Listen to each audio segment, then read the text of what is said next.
Andy, just set the scene for us for people that don't know too much about what the Marches Forward Partnership is and the background to how it's been created. So I think the Forward Partnership started as an alternative really to devolution when we were talking about devolution deals and how we needed to speak to neighbouring authorities, what those arrangements might look like, and then really it's fallen into a positive partnership arrangement that actually almost has nothing to do with devolution now at this point. So it's the first time that we've been able to work cross-border effectively with 4 authorities. So we've got Powys is the largest border with Shropshire, so there's a natural synergy there, and then Monmouthshire and Herefordshire. And it really, through those conversations, and Mark's done a lot of the work leading that, we've been able to highlight those areas that we think we can get most traction in terms of whether it's the green economy, whether it's terms of the river work, whether it's housing, whether it's connectivity, all those different things. And it's lighting on those sweet spots really. And the beauty of it is we've not tried to overcomplicate it. We've said if it works, we'll do it.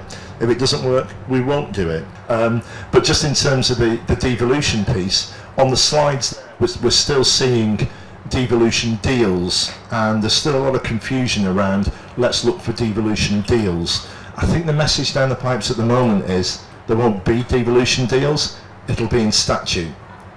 What I'm hearing is this is going to happen, so really we need to brace ourselves for that and make sure that we position ourselves in the most positive way we can.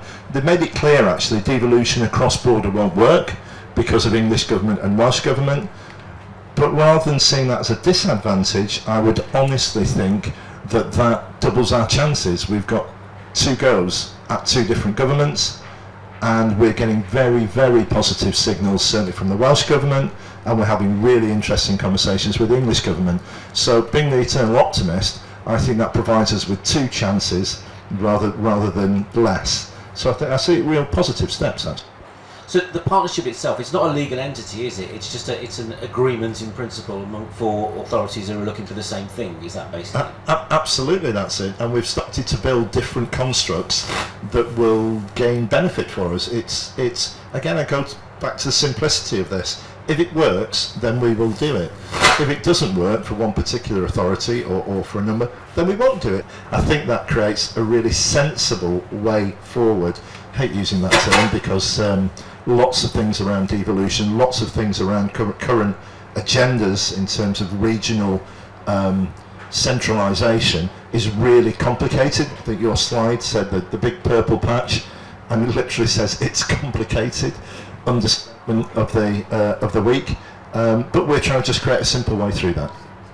Let's pass over to Mark. These microphones only go dodgy when you're on the stage, you know that, don't you? So, can you just expand on that a bit? Because I was going to mention your slide where you said it's complicated. There's obviously, you feel that the benefits outweigh the difficulties in a dramatic fashion then, do you? Yeah, well, I mean, it's so interesting. You've got 2 government regimes, and of course there's a big thick red line that governments look like right down the middle of that 80% English-Welsh border. So what Welsh authorities can do, what English authorities do is different. So we're having to kind of wrestle with all of that in the background, but it's the common purpose that keeps us together.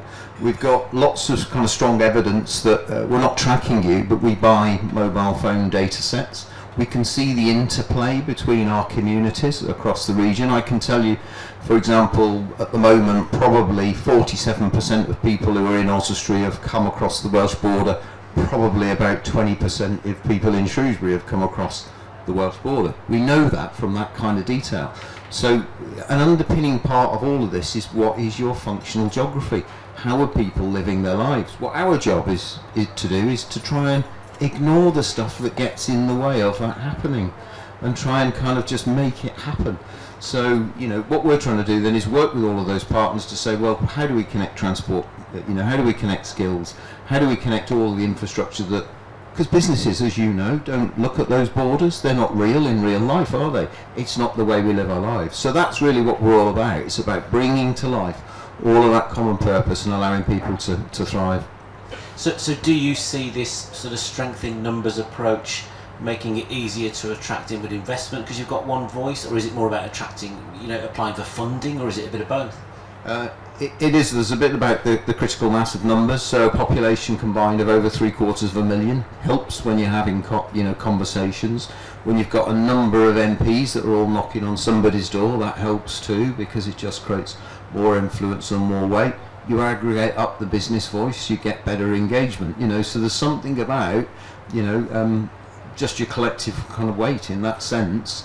But then if you've got a strong base of evidence, you've got evidence for action, you've got an aligned kind of infrastructure around what your common goal is, you've got all the political overlay, and the interesting bit here is you've got multiple political colours in this partnership, but you wouldn't tell it. The common purpose is that strong. So we're pushing through all of those complexities, Carl, to hopefully broker the best deal that we can for our communities. I don't know which one of you wants to answer this question, but I just put it out there. I wonder whether does it complicate things that you've got the Marches area that we've come to know, which includes Telford and Wrekin, and then you've got the Marches Forward Partnership, which doesn't, in terms of people understanding who's all talking together and who's working together. I guess that's me, the way Andy responded. Well, I don't want to be too prosaic about it, but maybe we're succeeding here where the Romans and Plantagenet kings failed. The Marcher lords, were able to kind of rule themselves in that period of history. We are kind of saying we're unique, we're on the border, we kind of, need a bit of freedom and flexibility. This is the way life is for us. So it's part of it. We've just got to accept it's part of it. There's an interesting bit. Oh, he wants to grab the mic now. There's an interesting bit, isn't there, though, about how you position that in the wider context, because that's the key. Yeah, all I wanted to say was to move this out of just the political arena, I think is really important, because the advantage of this partnership, it was set up to leverage public and private investment, and private investment of the kind of scale I was alluding to earlier on this morning. So the whole point of getting that critical mass that Mark's talking about is actually a way of packaging an offer that we can go to the global investment markets with and attract the kind of private investment at that scale that can have a real impact on our regions. So in a way, on one side of the coin, we've got to adhere to the political differences, the political landscape and the geographical landscape. On the other side, that becomes less relevant as we think about what the focus is for those different areas of investment, and that's really positive. And I'm really proud to say that started to attract a lot of attention from the right kind of investors that are interested in putting money in at this kind of scale. So I think that's the two-pronged approach to this that's really important to recognise. How can I give you a fun fact? Yeah, please do. So Shrewsbury Rail Station is the third busiest transport for Wales railway station outside of Manchester, Piccadilly and Cardiff. That kind of tells you something, doesn't it? It's those kind of things that really give you insights. And by the way, there are more people in Shrewsbury with a Welsh surname than there are in Cardiff. So maybe we need to reposition Shrewsbury in this political geography, Carl. You're talking to Mr. Jones here, remember, so you're absolutely right. How can businesses engage then with the partnership? Will it automatically happen if they've already got a dialogue with Shropshire Council, or is there, is there anything? Have you got an ask here really today for the business community to help get you raise the profile of what you're doing? Yeah, we're looking to continue and grow and expand all of the work that the former LEP laid through the growth hubs. The growth hubs have been a particularly important part of our infrastructure, and Matt Potts and his team that kind of supporting growth hubs are here this morning. So we're looking to really kind of use that as a foundation. The second, I think, key message from me is we want to involve you in this journey. The journey is part of this strategy, kind of getting you involved in key steps that shape these strategies, get involved in events that kind of, really tap into what it is that business needs and wants, what your frustrations are, what your opportunities are. That's the key thing for us.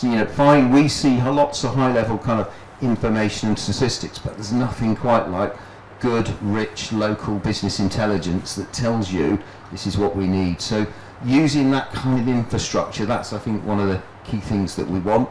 We think we've got the kind of key building blocks pretty well right, but how you fine-tune that is a really important bit. So, if it's about, young people over in the Mid-Wales border that actually want the opportunity of skills development in Shropshire, how do we make that happen? You know, those kind of things, you know, are all the confined level conversations that bring it to life.